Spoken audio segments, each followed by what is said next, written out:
anything, whenever, however, without really caring who you are. Hi, it's me again. Hey! Hey!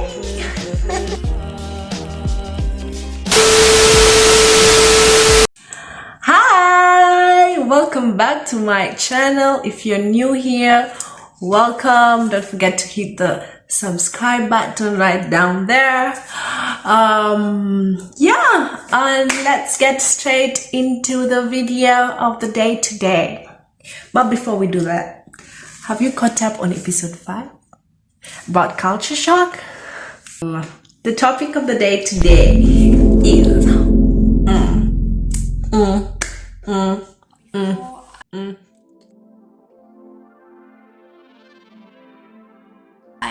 I've never taught before. I only once tutored my family friend a couple of times. Otherwise, I have zero teaching experience. No, I have never ever actually taught before. Yeah, this is my first time. And no, I did not study anything related to education. So this has been my first experience teaching. Well, if you mean teaching a deskmate in high school, or maybe teaching a friend in campus when maybe the lecturer taught something and we both, maybe one of us didn't get it. Yes, I've done that kind of teaching. But teaching in a school, in a class, professionally almost, no, I have never taught before. This is my first time teaching. Interestingly, all through university, I was actually a private tutor. I had various students from various schools, especially the British system schools, and I used to tutor them in their houses privately. But teaching, as in the conventional teaching in front of a classroom, I have never done that.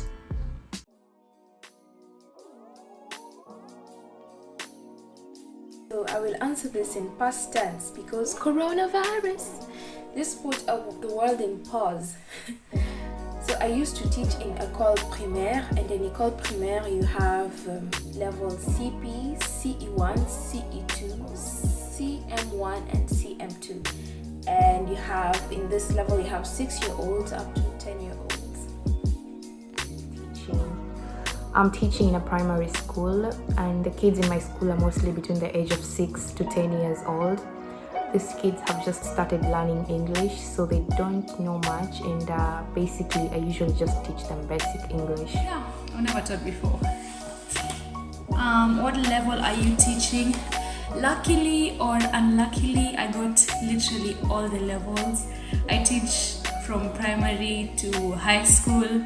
So I teach all 3 sections: primaire, collège, and lycée. I am teaching high school. I am teaching a high school.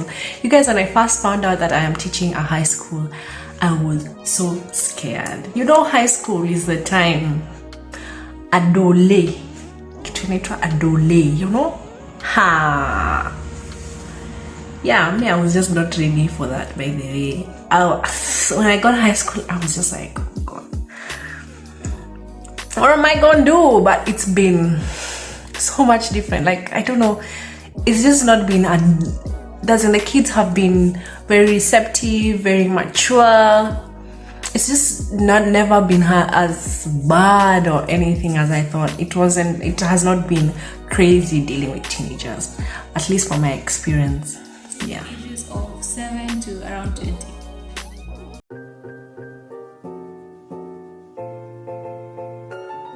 Well, I wake up at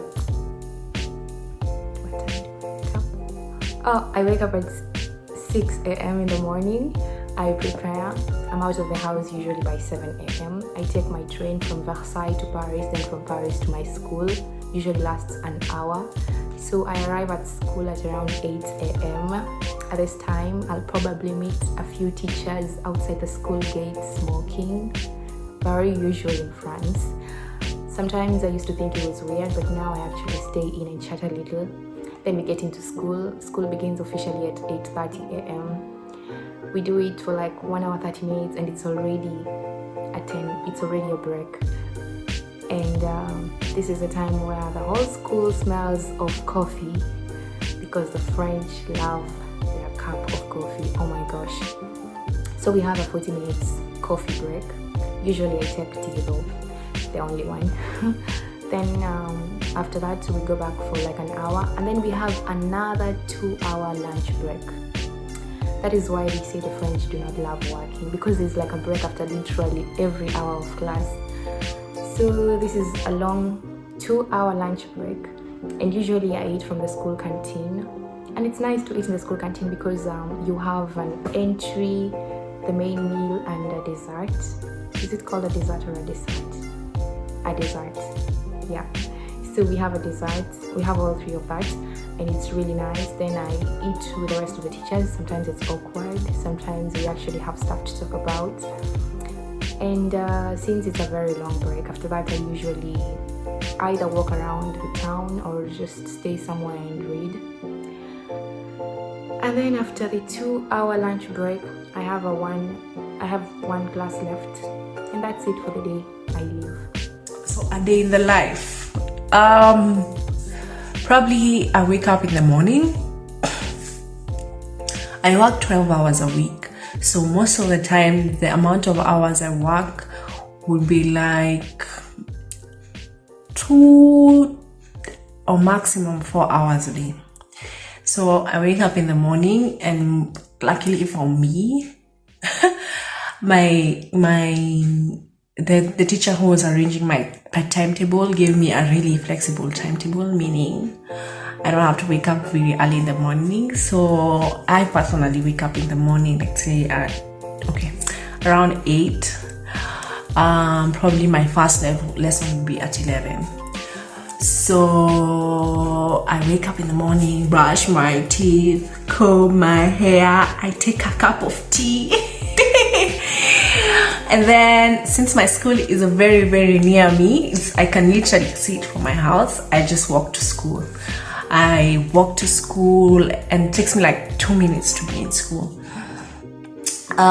Immediately I arrive in school, I go get my key to my classroom, whichever classroom I'm going to be teaching in. And then I go to the class like 5 minutes before the students come in. Well, I don't always make it in 5 minutes, African timers, but we try, gotta try. Or sometimes I go and meet my teacher there. So I take the key, having prepared whatever I had, having prepared whatever documents I required like the previous day or early in the morning. So I carry my documents, whatever I require, and I head into class. In class, it depends on which teacher I'm working with then. So some classes, the duties I carry out would be having conversations, day-to-day conversations about different subjects around the world currently.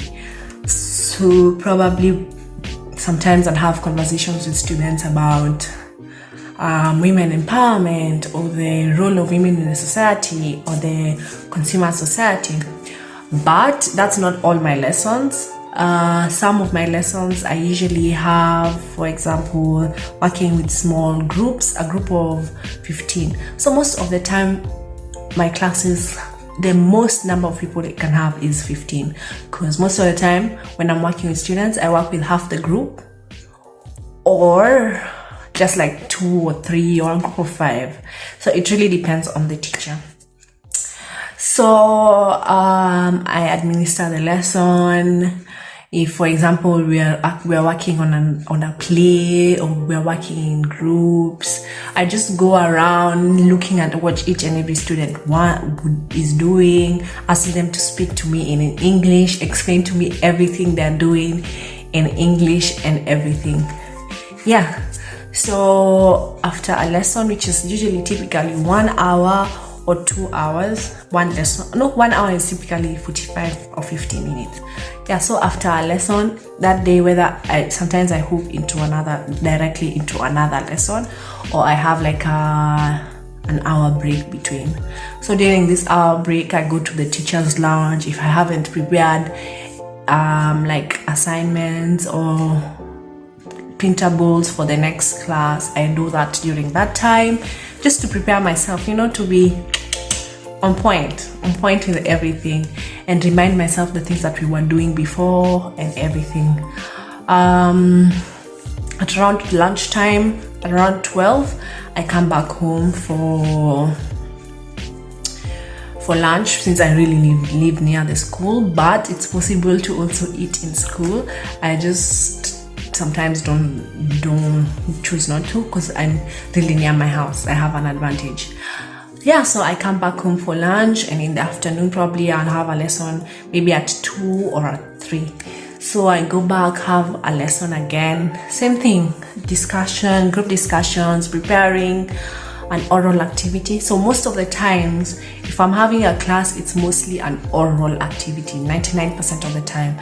Okay, not 99, not all the time. Okay, most of the time, at least I can say most of the time it's oral activities, where the students are preparing a play, for example, in English, or they're having a discussion about something, they're preparing something like an expose, or a group is working on, so just those sort of practical oral stuff.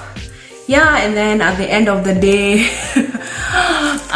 when I'm done, my day typically ends at 4, or sometimes the latest it can end is at 5, and then I walk back home.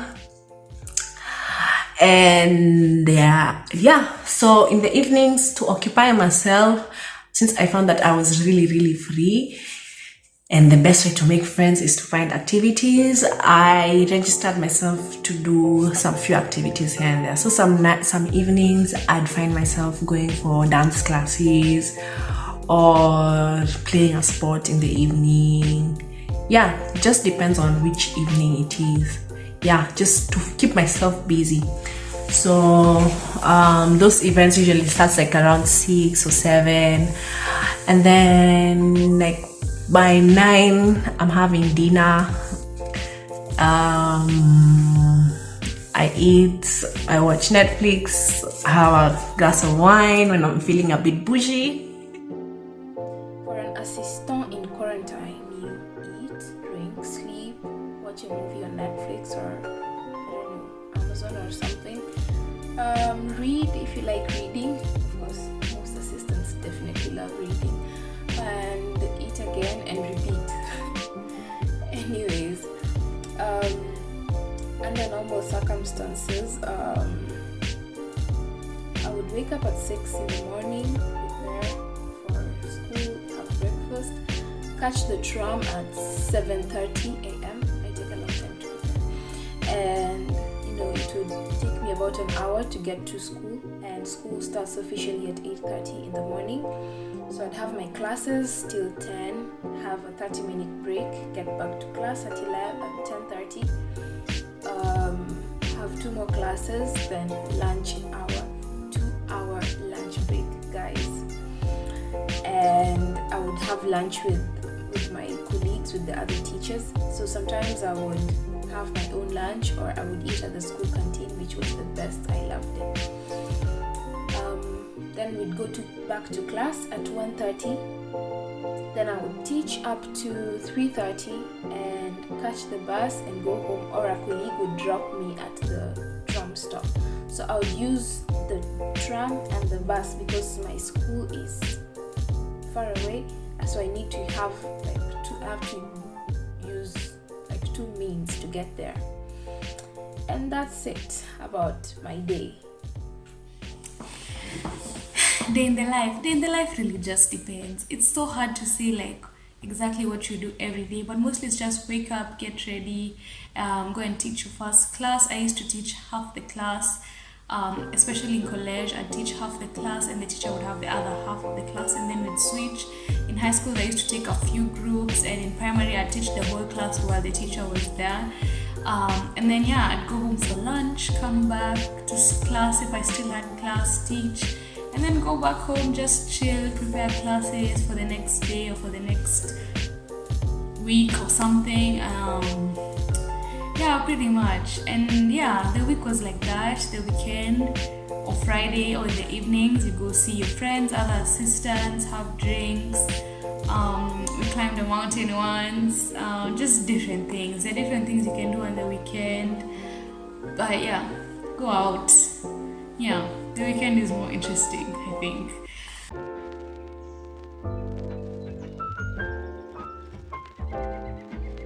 With my students is there's this one time that I had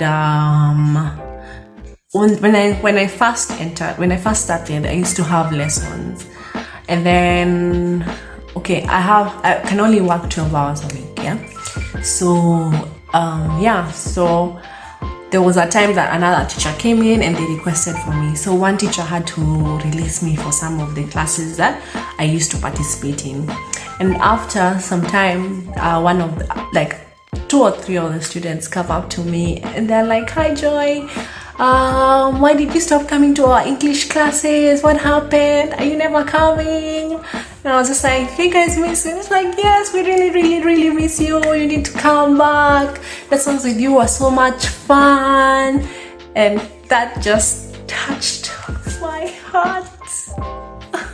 The sweetest thing is like when I arrive at school and they all rush over to hug me. Oh my gosh, it's really sweet. Or like when I get into their class and they're all like, "Hello." Oh, it really is something to look forward to. So, I had so many sweet moments with my students, but one special one was during my 3rd week in school. When I walked into class, they played the Kenyan national anthem in English and in Swahili. Wow, it was so nice. And they're even helping to sing along, and they pinned the flag of Kenya on the world map that was in class. This made me feel, appreciated, and they recognized my country and my efforts. And it was really, really awesome for me. And I have to add that my other sweet moments were the times when I would teach and immediately the children would understand the topics, they would grasp everything, and by the end of the lesson they would be able to sing or just grasp everything that I taught them. That was really, really sweet for me. Students, oh my god, I had the sweetest premier students. They were so cute. They used to be so happy when I would walk in. They would run and be like, "Better!" They'd be so happy to see me. And there's this day, I didn't know this was going to happen, but they all wrote letters for me, and they were so sweet. I'm going to try and send a video of this. They all wrote the sweetest letters. I went home with a bag like this full of letters from them, with drawings, with best wishes. It was so sweet and amazing. And another day, it was my birthday, and I had told them my birthday the first time I was in their class, and this was 4 months later, and I didn't think they'd ever remember, because it's just question kids ask, when is your birthday, blah blah blah blah blah, what's your favorite color, just random questions. So I never expected them to remember. So the day after my birthday, I was going to their class, because I don't go there every day, and one of the students baked a cake. A little girl, she was 8 years old. She's like, "Me and my mom made you a cake," and they made me a cake and they sang happy birthday for me. I have a video of it. Happy birthday to you.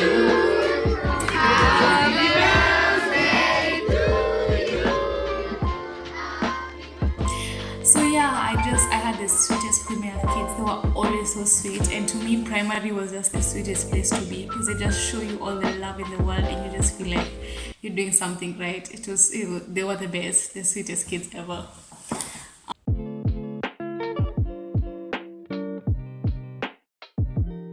When they say that there is freedom of speech in France, they actually mean freedom of speech. The culture here is that kids learn to express themselves from a very young age. They express their opinions, their judgments, their satisfaction, their dissatisfaction, and they will tell you anything, whenever, however, without really caring who you are. And just it can be difficult to work with kids who have this kind of upbringing. Respect here has to be earned. Just because I'm 23 years old and my pupils are like 5 to 10, that does not in any way guarantee that they're going to be listening to me. And we also have the occasional kids who do not think English is an important language, and they will be doing anything other than listening to me in class. They will be just trying to distract everyone else, and those are the kind of challenges that you have while teaching. So, the French academic calendar runs through winter season, and in winter, people are just generally moody, and there's no sunshine, you're tired, grumpy, and all. So you can imagine going to class and your kids just stare at you, and you try to teach, and they're not repeating what you're telling them to repeat.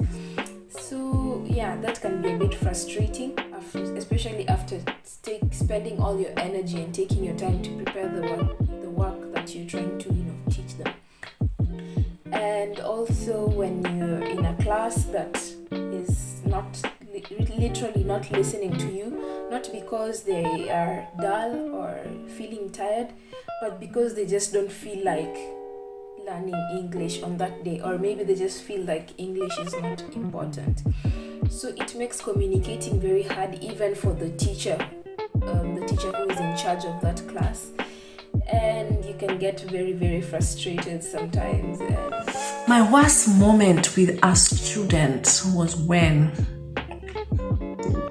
there's this one time I had quite a number. I had like 15 students, and I'm teaching them English, and I'm being paid to do this. But so there's this student. He was male, and I think I ran repair or something. And this is one student, and he comes into my class, and then I give out work, and I'm talking and everything, and then I go and find him. No, he was using his phone, and they're not allowed to use their phones. Okay, I'm not being I'm not trying to be like those like TRGs, but come on, it's like 1 hour. Why are you using your phone? That to me was just a lot of disrespect. Yeah, I was just like, this is disrespect. So I go and I ask him, why are you using your phone? And it's just like, oh, I need it for research. And I was just like, no, you don't need it for research. Then he died, put it away. After like 5 minutes, he decides to now put it away, because I didn't want to spend like 99% of my time speaking to him, and I have a whole other 14 students waiting to listen to me. So after he finishes, he goes on to sleep in my class.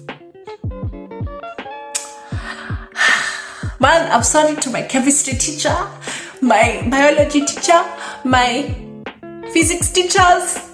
That thing hurts. When people sleep in your class, you're just like, what? Am I wasting my time chattering here?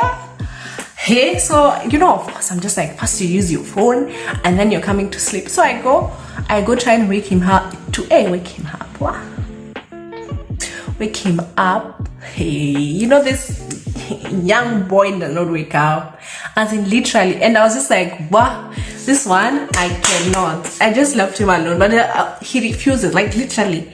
As when you're caught, you remember in high school when you're caught with a teacher sleeping, una pretend everything, you don't know, you just, so you shoot up, you wake up, or you just continues to sleep. Right as in, I was just like, no, I'm not wasting my energy here. I just went and told his teacher to like speak to him, because I was not about to deal.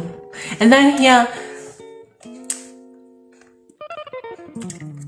punishments are not really a thing. So do not ask me why I did not punish him, because they're not really a thing. Yeah. I've not seen them, rather. Let's say I've not seen punish. I've not seen actually from the teachers I've worked with, I've not seen much of punishing. So I was just like, primaire as well. It was in primary. I wouldn't say this was the worst moment, but it was just a weird moment, because the kids asked me like, can we make a surprise for the teacher when she comes back? And I was like, okay, sure. Because during the break, some of the kids would not want to go outside and play. They'd want to stay with me in class, and we'd play our own little games, and they'd teach me their little French games that they play. And I said, okay. So I'd stay with some of them in class and we'd do that. So they were like, when the teacher comes back, can you make a surprise for her? So I was like, okay, sure. And then I didn't realize, but one of the girls starts like screaming. She's like, no surprises, you're making noise, blah blah blah blah blah. Like, she was literally screaming and yelling. She was doing this for about 5 minutes before the teacher even arrived. And when the teacher came, she was still continuing. She was screaming. She was going in and out of the class, just making the biggest racket ever. And when the teacher came, she sat everyone down. This girl is still screaming, and she just got low to her level. I love this teacher, by the way. She understands kids so well. And she tried to talk to her, and she was telling the students that you guys know that she doesn't like noise. So when you scream surprise, she's going to get really irritated. And then later the teacher was telling me how she's autistic and she's really disturbed by noise and stuff like that. And I felt so bad because I had no idea, but she was really sweet. She was like, it's okay, you didn't know. So yeah, that was a weird moment.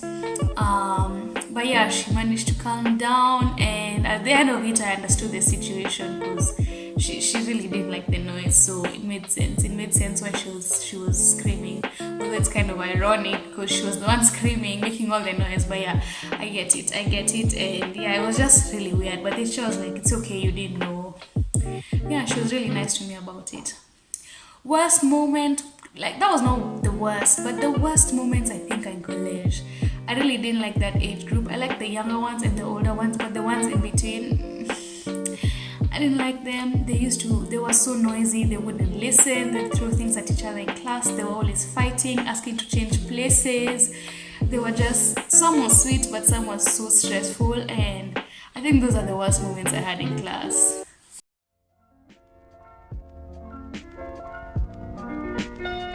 Environment for me has been so cool. I don't know, it's very relaxed. First of all, we go to school in casual wear, no suits, no nothing, as in nothing to, it's very relaxed. The teachers I work with are very nice, are very lovely. The students are most of them are pretty easy to work with. The other colleagues are very receptive. They ask you how you are. I've made friends with a few of my colleagues, one or two, mainly because they speak to me in French, and sometimes I'm just like, unasema.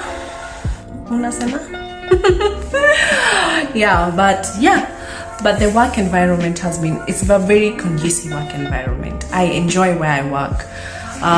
The teachers I work with are really nice, really supportive. I think my work environment is very chilled and free. The teachers in my school are like between the age of 27 to 32, and for some reason I would equate this to the age of 18 to 23 in Kenya, because at least the teachers in my school I find are very energetic, passionate, outgoing, and they seem like they just recently got married and they're happy with their one kid and lovely husband. So they have a lot of positive vibes. I mean, especially towards me, I feel like they're always quite positive.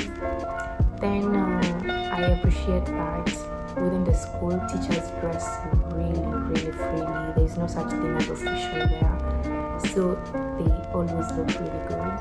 And I see how the head teacher relates with the rest of the teachers. It's in a very chilled vibe. It's really nice. I actually like it. We are done for today. So that has been our teaching experiences here in France. As you can see, most of us, if not all of us, actually most of us had no experience teaching before. So don't you worry if you don't have the experience. You'll wing it and you'll learn as you go. The courage comes as you continue to teach. So don't worry much about that. And we've come to the end of the video today. Watch out for episode 7.